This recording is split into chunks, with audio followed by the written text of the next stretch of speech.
Uma vida sem ética deve ser evitada não porque, como dizem os moralistas, o que não é um problema pensar assim, porque Deus me vê, mas porque ela dá muito trabalho não ter ética.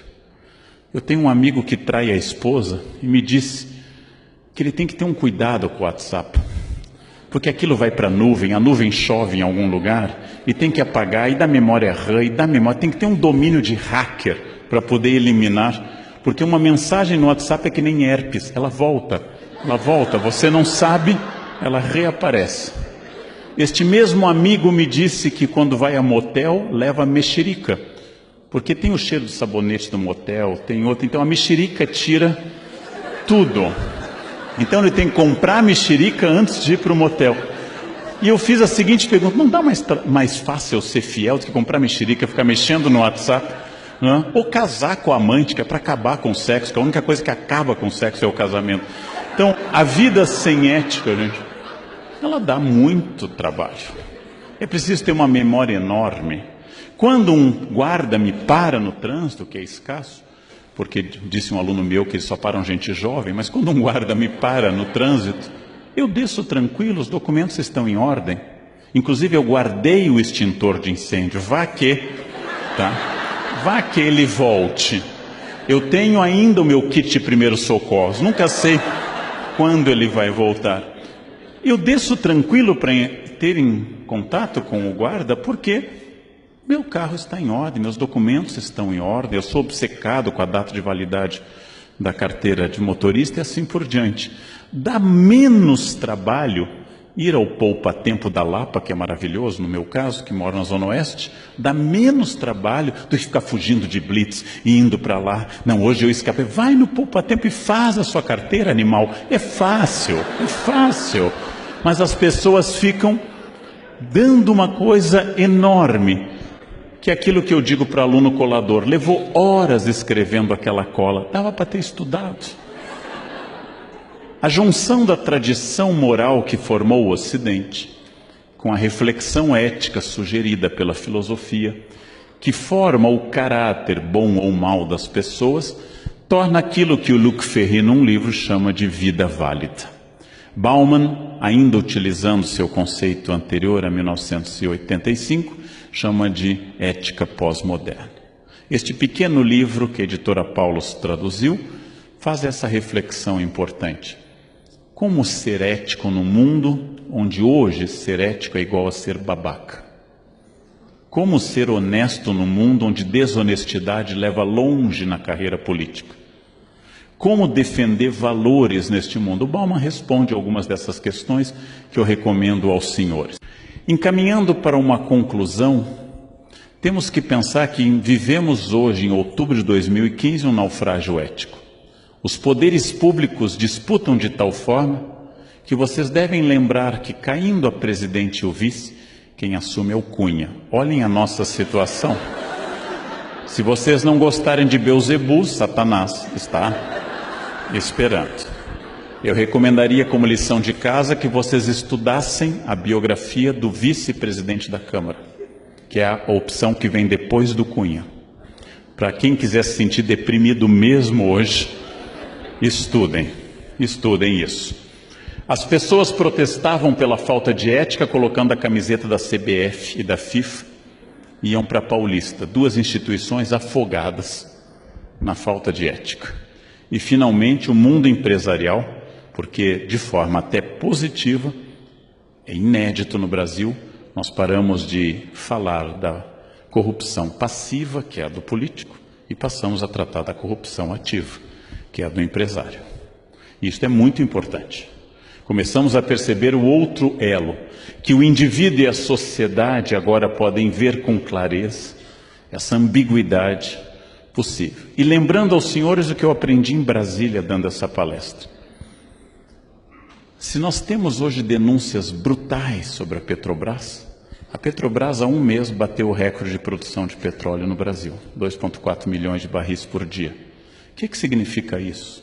Que a maioria da Petrobras é formada de trabalhadores como nós, dando um esforço titânico numas plataformas isoladas do mundo para que nós tenhamos chegado a esse número assombroso de 2,4 milhões de barris por dia.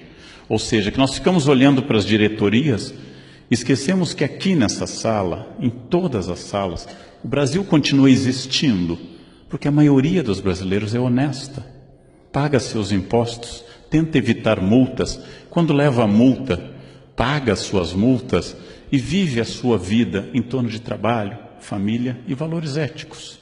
E isto é uma coisa que nós esquecemos porque nós passamos a confundir o Estado com a sociedade.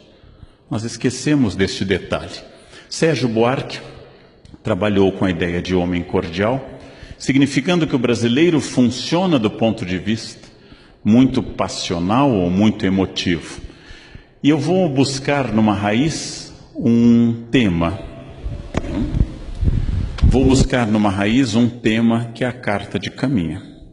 Caminha escreveu o primeiro documento sobre o Brasil e ao final da Carta do Caminha, ele diz que a terra foi descoberta, das suas características, e diz o seguinte: ele pede ao rei que mande vir da ilha de São Tomé a Jorge de Osório, meu genro. Ele está pedindo ao rei um emprego para um familiar. Não é corrupção, porque no antigo regime não há concurso público. Ele não está infringindo uma regra. A única forma de ser contratado é a indicação real. Mas o Brasil começa com essa relação pessoal. Professor, o senhor vai tirar minha prova? Eu achei que nós éramos amigos. E eu respondo, amigos sim, cúmplices não. Quer dizer, a ética não depende da minha relação afetiva com você. Ela depende de regras morais. Muitas vezes eu achei que o senhor gostasse de mim, eu gosto de você, mas eu odeio o deslize ético. É uma pergunta comum no Brasil. E para piorar, isto é muito importante nós termos claro. Nós somos o país que manteve por 388 anos, dos nossos 515, a barbárie da escravidão. O que significa? Que, em primeiro lugar, o campo do trabalho foi contaminado pela noção de que trabalho é coisa de escravo. Até hoje, quando se sai para dar aula, alguém canta na sala dos professores, lê, lê, lê, lê, lê, a música da Isaura. Quem não lembra, anota que o tio fala depois disso também.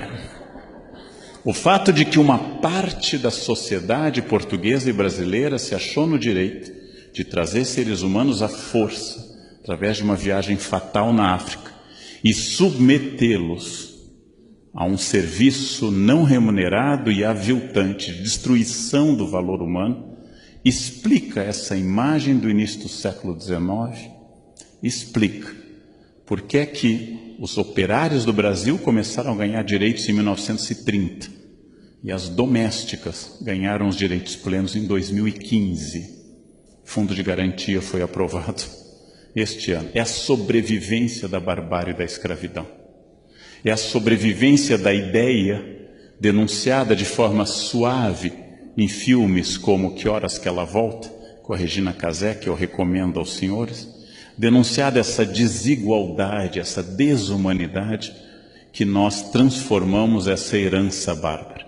Se um branco for às compras ou ao passeio, com dois outros seres humanos carregando, um levando o lanche atrás, uma senhora, e outro guarda-chuva, essa é uma ideia que marcou as relações de trabalho pela falta de ética até hoje. Então nós temos que superar uma herança específica do Brasil, que é a herança da escravidão, que é a ideia que possa haver seres humanos inferiores, que possa haver seres humanos pelos quais eu deva fazer luto e outros pelos quais eu não preciso fazer luto, que uma chacina em Osasco não tem o peso se uma chacina que ocorresse no Oscar Freire. Nós continuamos contaminados por essa barbárie. Este é um dos defeitos éticos brasileiros, um dos mais graves. Nós selecionamos quais os seres humanos pelos quais é digno fazer luto ou não fazer luto. Isso tem a ver com essa tradição.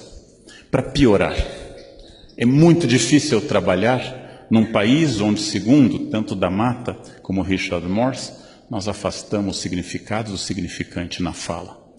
Em outras palavras, onde a pessoa que me diz, eu vou estar chegando tipo umas 9, seja qualquer coisa entre 9 e a segunda vinda de Jesus, ou seja, que eu não tenha a menor ideia a esse respeito.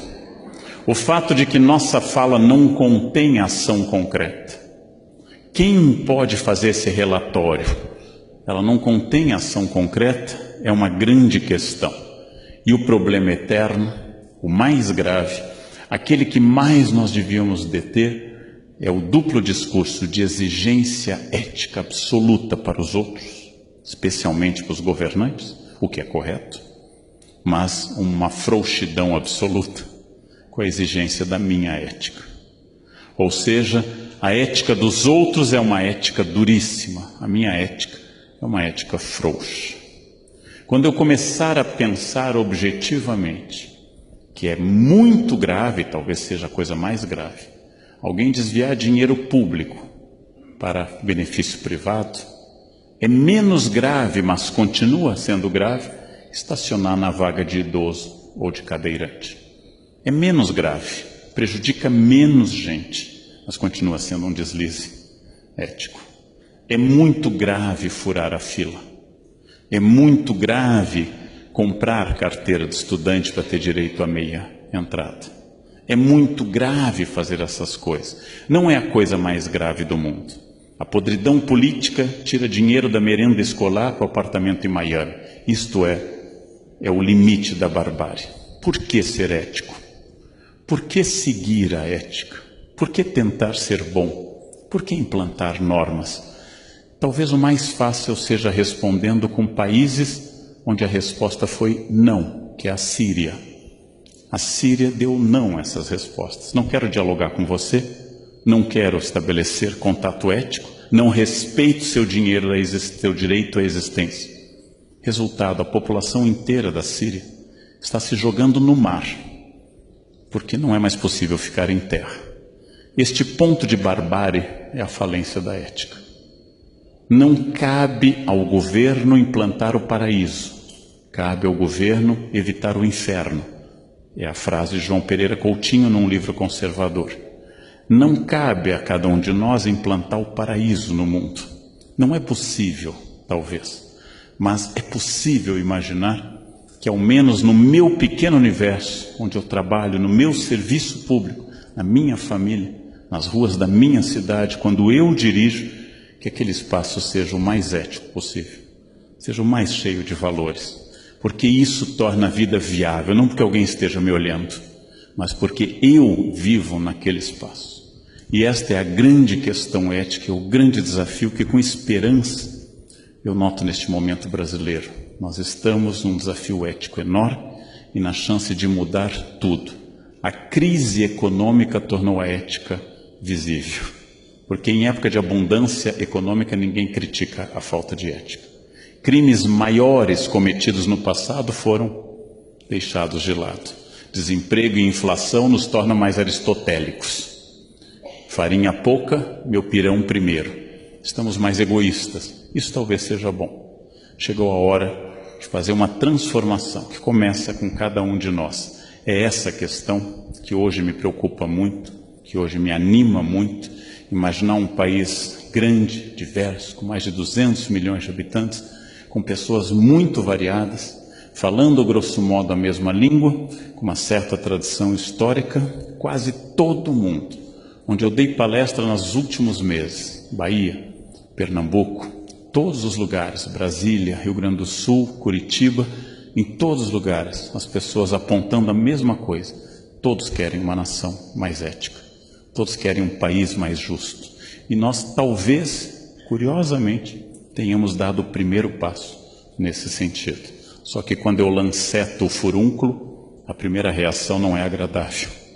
Eu estou colocando décadas de falta de discurso ético para fora. Se isso vai ser uma grande transformação, é uma resposta que está agora, daqui para diante, nas mãos de cada um de nós, eleitores, cidadãos, servidores públicos. Era isso que eu queria dizer neste momento para vocês. Muito obrigado pela atenção. Obrigado.